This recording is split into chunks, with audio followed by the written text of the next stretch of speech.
வணக்கம் நண்பர்களே, சேனல் அர்க்கம் சார்பாக ஆர்டிஎஸ். விஜயுடைய கூட்டத்தில் அவர் தீர்மானம் போட்டிருக்காரு. பாஜகவுடன் கூட்டணி இல்லை, ஒரு சில கட்சிகளோடலாம் கூட்டணி இல்லை அப்படின்னும்போது மொத்தத்தில் அவர் தனித்து கலங்கான்றதுக்காக அவர் ரெடி ஆகிட்டார். வாழ்க விஜய், வளர்க அவர் அப்படின்னு தான் நம்ம சொல்லணும்.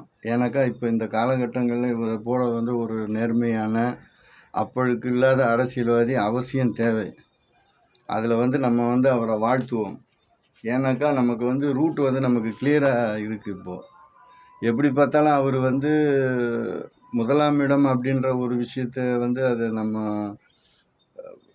வாய்ப்புகள் இருக்குன்னு சொல்ல முடியாது, இல்லைன்னு சொல்ல முடியாது. 2ஆம் இடம் அவருக்கு நிச்சயமாக இருக்குது. அதில் நம்ம கண்டிப்பாக அவரை வாழ்த்துவோம். ஏன்னாக்கா இப்போ இருக்கக்கூடிய இதில் நீங்கள் பார்த்தீங்கன்னாக்கா வாக்கு சதவீதம் அப்படின்னு சொல்லி பார்த்தீங்கன்னாக்கா போலிங் ஆகிறது டோட்டலாக ஒரு 80%ன்னு வச்சுப்போமே. அந்த 80%ல் யார் யார் எவ்வளோ வாக்குகள், அதிமுகவினுடைய வாக்குகள் குறைந்தபட்சம், அதிகபட்சம் உச்சபட்சமெல்லாம் இல்லை, 32லேருந்து ஒரு 34 30 to 34% வாக்குகள் வாங்கினால வெற்றி பெறுகின்ற கட்சியாக தான் அது ஆயிடும். அது எந்த கட்சியாக இருந்தாலும் அதிமுகவினுடைய வாக்குகள் கண்டிப்பாக அது 30% அதிகமான வாக்குகள் நிலையான வாக்குகள். அதில் எந்த விதமான இதுவும் இருக்காது. இப்போ முயற்சி தமிழ் அதை நம்ம முயற்சி பண்ணிட்டோம் அப்படின்னு சொன்னாக்கா கூடுதலான வாக்குகளை பெற்று நல்ல ஒரு சரியான ஒரு நிலையான வெற்றியை கண்டிப்பாக அதிமுக அப்புறம் அதில் மாற்று கருத்து இருக்க முடியாது. மக்கள் திராவிட முன்னேற்ற கழகத்தினுடைய ஆட்சி போதும் அப்படின்ற ஒரு நிலைக்கு வந்துட்டாங்க. அது நல்லாவே எல்லா பக்கமும் நல்லா தெரியுது. அதில் எந்த விதமான சந்தேகமும் கிடையாது. இவங்க எல்லாம் இவங்க ஆளுங்களை வச்சுக்கிட்டு பெரிய பெரிய அண்டாவெல்லாம் வச்சுக்கிட்டு ஊற்றிட்டு இருப்பாங்க. அதை அப்படி இது இப்படி நாங்கள் அதை பண்ண போகிறோம், இதை பண்ண போகிறோம் அப்படின்னு சொல்லிட்டு ஆட்சியினுடைய அவலங்களை நம்ம தினம் தினம் பார்த்துக்கிட்டே இருக்கிறோம். எங்கெங்கே என்னென்ன நடக்குது, கொள்ளை, லாக்அப் மரணம், 24 லாக்அப் மரணம் போய் 25 அஜித்குமாரனுடைய மரணம். அதில் இருந்த அது உள்ளுக்குள்ளே இருந்த ஒரு சில விஷயங்கள்.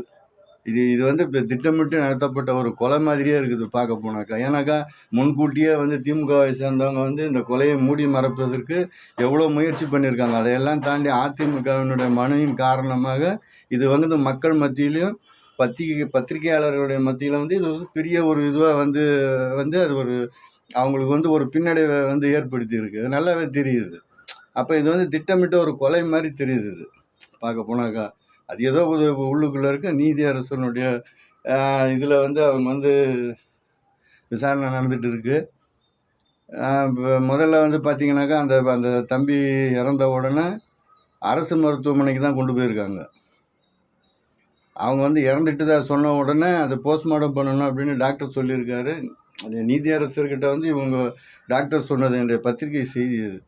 அப்போ அவர் இல்லை இறந்துட்டார், போஸ்ட்மார்ட்டம் இல்லை மேலே எடுத்து உத்தரவு, நாங்கள் பாடி கொண்டு போகிறோன்னு அவங்க ப்ரைவேட்டுக்கு வேறு கொண்டு போயிருக்காங்க. இது வேறு இதெல்லாம் நடந்துருக்கு. அதுக்கப்புறம் பிரேத பரிசோதனை இதெல்லாம் அப்போ மூடி மறைக்கிறதுக்கு எவ்வளோ முயற்சி பண்ணியிருக்காங்க அரசு தரப்பில். இது அதுதான் நீதியரசர் சொன்னது ஒரு அரசு குடிமகனை சாகடித்து இருக்கிறது அப்படின்னு சொல்லிட்டு அவர் சொல்கிறாங்க. அந்த மாதிரி இருக்குது. இப்போ இப்போ இந்த மாதிரி மக்கள் எல்லாம் நல்ல தெளிவாக இருக்காங்க. அது ஒரு பக்கம். இவங்க எவ்வளோ முயற்சி பண்ணி குண்டாலாம் வச்சு மீடியாவில் உட்காந்து ஆளுங்களெல்லாம் வச்சு ஊட்டின்னு இருக்கிறாங்க. அதெல்லாம் பார்க்குறதே கிடையாது.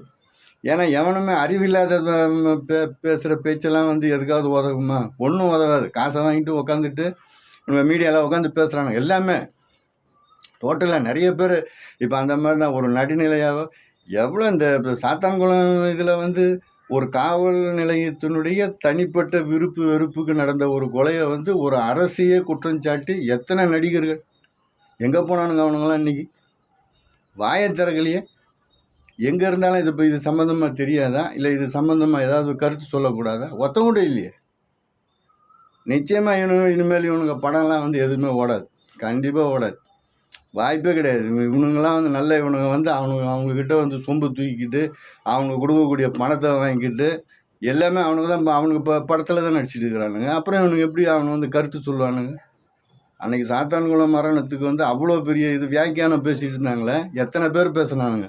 சத்யராஜ், சூர்யா, அவன் ஒருத்தன் கூட எங்கே போனானுங்க அவனுங்கெல்லாம் இன்னைக்கு?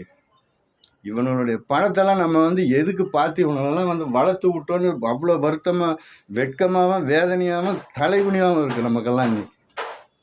இவங்களெல்லாம் வந்து இப்போ வந்து உங்களுடைய இந்த காணொலியில் வந்தால் கூட அப்படியே ஓட்டி விட வேண்டியதாக இருக்குது. அவ்வளோ வெறுப்பாது இவனுங்க மேலெல்லாம்.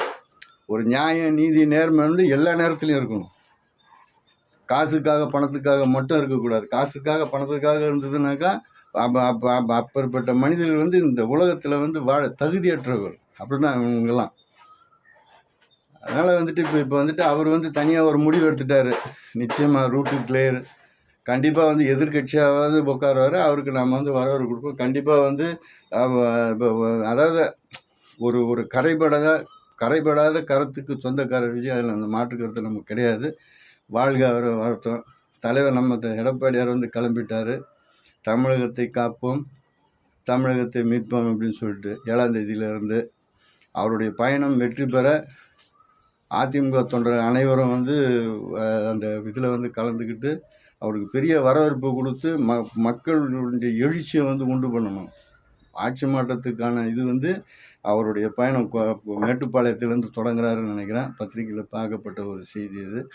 அதனால் வந்துட்டு அவருடைய பயணம் வெற்றியடைய நாம் அனைவரும் சேர்ந்து ஒன்றுபட்டு ஒருங்கிணைந்து செயல்பட்டு அவரை வெற்றி பெற செய்வோம். அடுத்து வர இருக்கின்ற 2026 தேர்தலில் களம் காண வந்து இன்றே நாம் தயாராக வேண்டும். அதுதான் நம்மளுடைய இது இல்லாமல்